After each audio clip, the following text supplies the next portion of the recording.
Hello everyone, welcome to EPG Pathshala. This is Deepika Arora Madan before you, Assistant Professor, SD College, Panipat. In this module, we are going to discuss team building. By the end of this module, students will be able to understand the meaning of team, know the different types of teams and the team roles. They will know the qualities and requisites of an efficient team. They will understand how a team develops.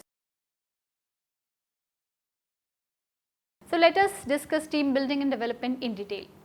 United we stand, divided we fall are the appropriate words if used with the meaning of team. A team means a formal group of individuals who are brought together to work for some common objective. It is a group of people who share responsibility for achieving specific performance goals. It is important to note here that there is a difference between a team and a group. Generally, these two words are used as synonyms, but actually there is a difference. A group is coming together of two or more individuals, may or may not be having some common purpose or objective, but team definitely has a common goal which needs to be achieved by the team members collectively. We used to see the group of persons representing a nation in sports. Best possible example here can be our cricket team. We never use the word group here, but the word team is used here to express the importance of the group. When we consider someone as a part of the team, it seems clear that he is working for the common objective of the team. So now let us discuss the definition of team.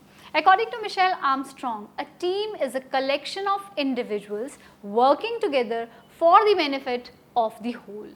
According to Kezebach and Smith, a team is a small number of people with complementary skills who are committed to a common purpose, set of performance goals and approach for which they hold themselves mutually accountable. According to Robert A. Barron, team is a collection of individuals who happen to have the same director or line manager. As we talk of H. Joseph, according to him, team is a collection of individuals who do the same job in the same department. According to Pauline Barrett, a collection of individuals who happen to have the same workplace. So on the basis of above definitions, we can clearly say that team has the following characteristics. We will discuss the features of the team, that is common purpose. All the team members should be directed towards a common goal or purpose. A team is called a team if all of them have the interest towards the common goal. Members having different or individual goals can't be called as a team. Second, we have interdependent tasks. The working and success of team depends upon the cooperation and coordination amongst various tasks performed by the team members. The tasks are divided to be performed by different individual team members whose efforts are in common direction. The beginning of one task may be dependent upon the completion of other tasks. Therefore, all need to work in harmony as their tasks are interdependent. Thirdly, we have collective efforts. It is almost obvious that the team work together for the achievement of mutual goals and not for individual personal goals. When we name them as team, then it is clear that we are talking about the collective efforts. Success or failure of the team depends upon the efforts of the team members. Then we have different skills. It is highly appreciable that the team should have members who have different complementary skills. Such small groups should have individuals specialized in their respective fields so as to achieve perfection in the performance of teams. Then we have commitment. It is necessary that the team members should be committed to each other and committed to the team performance. The results would not be perfect if the members are not committed. Then we have collective responsibility and collective accountability. The decisions in the team are taken after proper rounds of discussions and no one should be blamed for any discrepancies if any arises. An individual member should not be blamed upon if such suggestion is taken individually, taking into consideration the benefits of the team.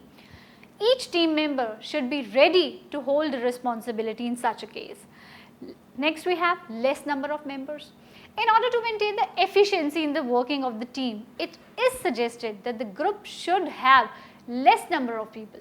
Such number depends upon the number of factors. Ideally, a team should have such number of persons with whom individual interaction is possible.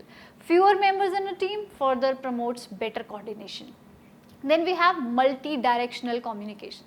Each member of the team should feel himself as an important decision-making unit. It is also necessary that each team member should communicate and listen to others members before taking any type of decision relating to group. Then we have high rate of success. It is a proved fact that when a group becomes a team, it is always there that its success rates increases.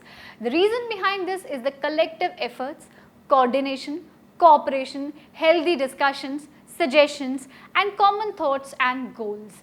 All these factors largely contribute to the success of the team. Then we have acceptance. Each team member should happily accept each other's faults, if any. Any discrepancies in the decisions can be sorted out with collective decision making.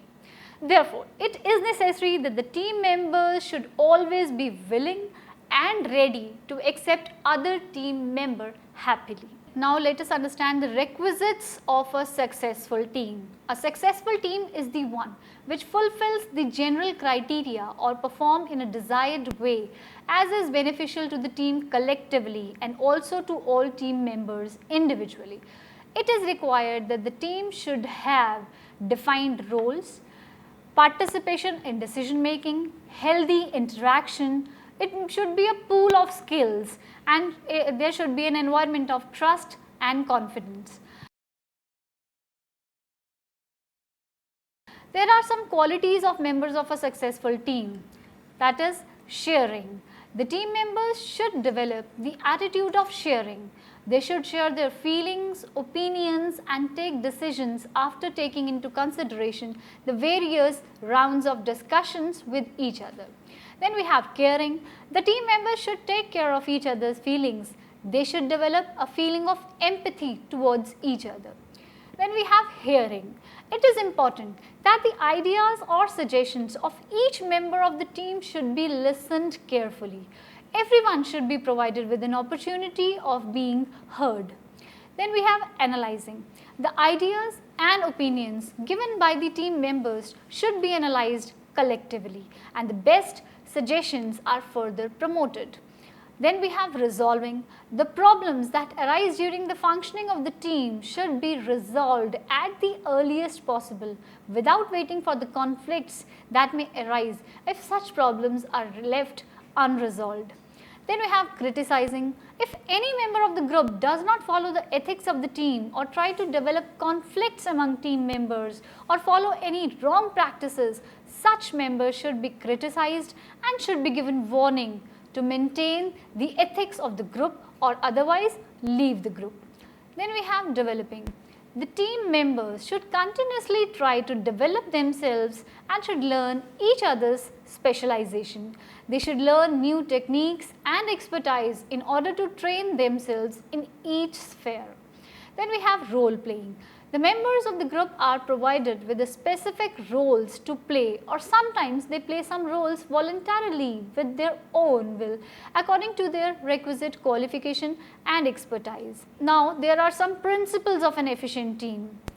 Following are some of the principles of an efficient team working. A team can be called as effective if it follows some basic principles which are like principle of involvement, principle of impartiality, principle of adaptability, principle of acceptance, principle of higher production, principle of healthy interaction and principle of mutual trusts.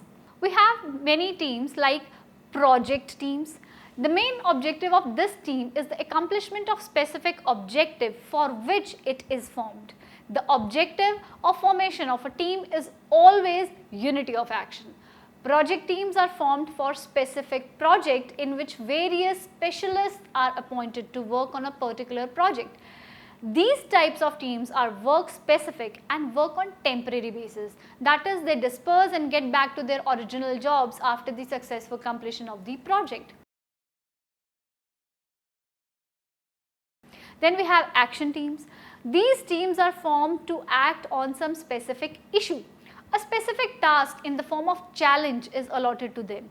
The formation of this type of team requires coordinated efforts from all the concerned departments. The specialists from various departments are chosen to be the member of this team to achieve the best possible results in the form of highest performance. Then we have advice teams. These types of teams are very common in management, where the manager used to appoint a special team to provide help and support him in taking correct decisions on the basis of offered expertise from the team members.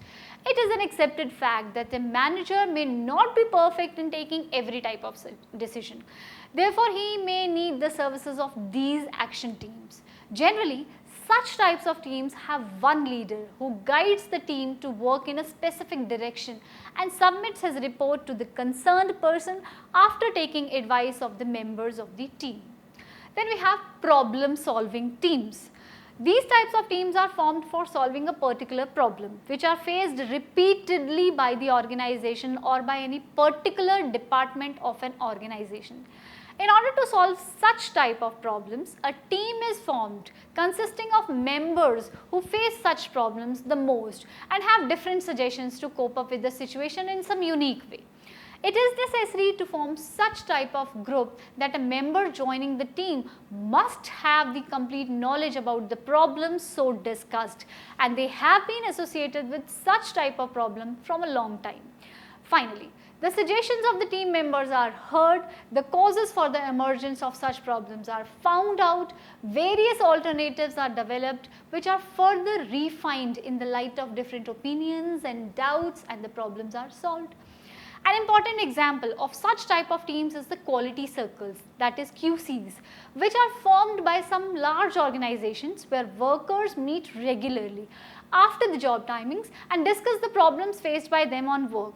The solutions of such problems are found out with collective opinions and suggestions. Then we have cross-functional teams. As the name suggests, such type of teams have members or specialists from the departments or areas who are engaged with different functions in an organization. Cross-functional teams are formed where the activities are performed with collective efforts or different functions are required to perform a particular task. Here, the independence of various functions demands the formation of such type of teams. Information is exchanged regarding different functions and the problems faced in performing functions are discussed and the decisions are taken collectively. Then we have lead teams. This type of team is formed between a manager and his subordinates. The team is directed to work for the completion of desired task under the leadership of the manager. In this way, the targets are achieved by the team members by working collectively on the job. Then we have virtual teams. These type of teams are formed in an advanced way. The team members of this type of team makes use of high-class technologies for interaction. They need not to be located at a single place together. Rather, they meet regularly by making use of modern web technologies. Their physical presence and face-to-face interaction is not necessary feature of this type of team. The limitation of boundaries are not faced by the members of such teams. Most popular means of communication under this category is the communication through video conferencing or emails, or we can say webcam, etc., etc. These types of communication are in demand in the changing business scenario. Then we have self teams. As the name itself suggests, such type of teams are self-guided and self-managed. There is no manager or leader required to direct or lead the efforts of team members. Each member of the group understands his responsibility and agrees to work on a specific job related to the achievement of goals of the team. The members under this group are self-guided and self-disciplined. Then we have different types of team roles. There are some roles which have been identified as the roles played by team members, which are like creators and innovators. There are some members in the team who initiate creative ideas. They serve as the basis for creation of different and innovative ideas. The decisions are independent and properly planned. Then we have explorer, or we can say promoters. These are the members who promote or offer their expert ideas after they are initiated by the innovators.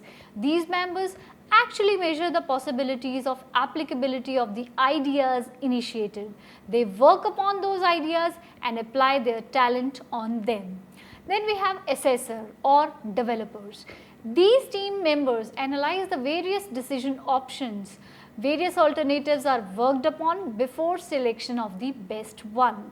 Then we have thirster or organizers. These members organize the possibilities and provide structure. They provide procedures to convert their ideas into reality or manage things related to the achievement of goals. Then we have concluder or producers. These members provide direction to the plans and also follow through. Their job is to ensure that all the deadlines are met. Timely completion of set tasks is their priority. Then we have controller, or we can say inspectors. As the name suggests, these members control the unexpected steps and inspect the details of the plans or decisions. Then we have upholder or maintainers. These are the members who fight external battles and check the external factors. Then we have reporters or advisors. These are the members who seek information in complete form and advise if any alterations are required. Lastly, we have linkers. These members coordinate and integrate activities and actions of the team. So here are some steps that are involved in the process of team development. That is, the process of team development comprises of some steps.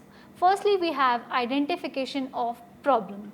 The first and the foremost step in the process of team development is the identification of the problem or the purpose for which it is necessary to create a team. It may be some specific project or some problem. Generally, committees and teams are formed for the purpose of finding solutions and finding best possible opinion on a particular problem after considering various alternative suggestions and arguments. For example, the management of a soap manufacturing company wishes to extend its product line through the introduction of another product. In this case, top management may appoint some persons to act as a team and study the market value and the possibility of success of such other newly introduced product through market survey. Secondly, we have identification of required skills.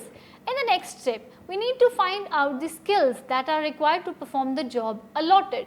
Whenever the management appoints someone in the team, it is considered that the person has the desired skill and talent to perform such job, or the member chosen is the specialist in the field. Before choosing anyone as a team member, it needs to be analyzed that what type of work it is and what are the necessary skills required for the same. Next step is identification of persons. This step is related with the concept of right man on the right job.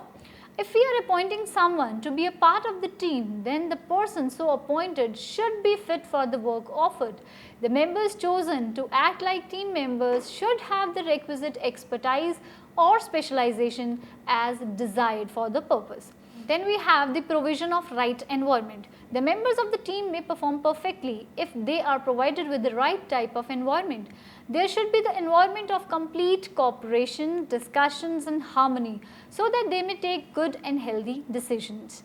Then we have supplying right and accurate information. The team members should be provided with the right type of information which can be helpful and beneficial for them to take good decisions. It is very important that the information provided must be accurate in every sense. All the relevant details should be taken care of and properly considered before making any final decision. Then we have follow-up. The team so formed should be consistently reviewed that whether they are doing their work properly as expected or the team requires some necessary modifications for the proper work performance. So, these were the steps of team development. So, now let us discuss the theory of team development. Here is the theory for team development, which has been classified into 5 parts, which are explained as follows. First step we have is the forming stage. The forming stage refers to the formation of the team. People get closer for the achievement of team objectives. They came closer to each other and try to get themselves introduced with other members of the team through their participation and better performance. Their aim here is to get recognition as an efficient team member. An individual does his best efforts to get fit in the team's activities. At this stage, the individual and team issues evolve. These individual and team issues are like, individual issues are how do I fit in, and the team issues involved are why are we here. Next is the storming stage. This is the stage when individual members of the team start taking active participation in almost every team activity and express their thoughts freely. They express what they feel about different things and try to impose their feelings to be applied on all. This difference of opinion leads to conflicts amongst the team members. A storm-like situation arises within the team when all members try to prove themselves as right and others as wrong. Members at this stage come to resist control by team members and try to show hostility. Issues at this stage which are involved are like, individual issues are what is my role here, and the team issues, why are we fighting over who is in charge and who does not. Third stage is the norming stage. At this stage, the situations are tried to get improved through collective efforts.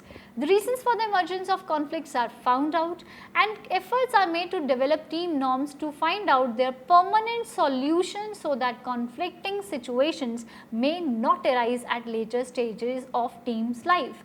Role of each manager in the team is clarified and the tasks are distributed amongst the members. All relevant decisions connected with the functioning of the team, including rules and regulations, are taken so as to avoid any discrepancies in future. As a result, the team's functioning gets normal. Each individual follows the team norms and work under the sphere of activities allotted to him to perform. So the feeling of cooperation develops here between them and they join together for the achievement of the goals of team and that of organizations. Here also some individuals and team issues involved, which are individual issues like what is expected from me to do, and the team issues are can we agree on roles and work together as a team. Fourth stage involved here is performing stage. This is the stage when everyone tries to provide his efficient and maximum contribution towards the accomplishment of team goals. Team members work together towards getting their jobs done in the best possible manner. Under this stage, the purpose for which such teams are formed is achieved. Teams work together and provide their maximum possible contribution. Here, the individual and the team issues involved are individual issues like how can I best perform my role, and the team issues are can we do the job properly. Last stage is the adjourning stage. Under this stage, team members get back to their original positions where they were before the formation of such a team. The team members separate from the team as they no longer wish to stay in the team. Their separation from the team may be due to any one of the following two reasons, that is, the completion of tasks for which team was formed, or members wish to close the team and don't want to stay together. To conclude, we can say that the theory of team formation explains that there are 5 steps in group development which can be summarized like forming stage where members get together, storming stage where members develop difference of opinions leading to conflicts, norming stage when the team create rules and structure, performing stage when the team produce results, and the adjourning stage when the teams loses their existence. So let us now have conclusion. A team is a small number of people with complementary skills who are committed to a common purpose, set of performance goals and approach for which they hold themselves mutually accountable. Organizational managers have realized the importance of committed teams. For the successful completion of common tasks and objectives of team, the team members divide different roles on the basis of expertise they possess so as to do the work perfectly. It is important that the members of the team should cooperate each other, but it is also equally true that criticisms and improvements by the members may also play an important role in order to get the best performance of the team. Thank you.